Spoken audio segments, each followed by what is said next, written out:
Hi, welcome back to my study guide here for the chapter sections and our introductory phase to geometric figures called polygons and our introductory to geometry by learning the different shapes, what things are called. Basically, we're getting a feel for geometry and learning the basic building blocks to create figures, what they are called, that they are titled things, and of course, now that we are starting to recognize some of the formulas that are used for calculating the angles, the sum of the angles inside of our polygons.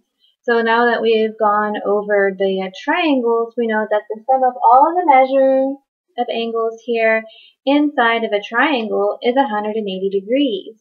And therefore, we can go on from then. Our other sided figures can all be comprised out of triangles. And as you can see here, a square is comprised, or a quadrilateral figure here is comprised out of two 180-degree triangles. Then of course I have a 1, 2, 3, 4, 5-sided figure known as a pentagon that can go into being split into 3 triangles. So now that we know that we need to figure it out, say that we've got like a decagon or a hexagon or something like that. If there's not like a basic chart provided, we can go in and find out that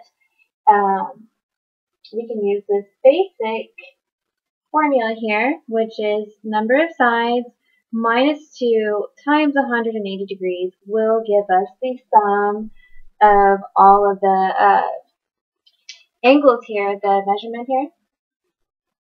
So then that way we can go on to find out what the sum of all of these would be in here if you just can't. Because once you start getting past like 5, it starts getting like confusing to like start trying to like, okay, I've got like 6 triangles, 180, 180, 180, basically we want to use this formula to shorten that idea and do the math faster for us. So if we have a 10-sided figure, we would subtract 2 from it and multiply it by 180 to find out the sum of all of the angles in there in that polygon. So that is how we find out the sum of the angles of a polygon by using this here.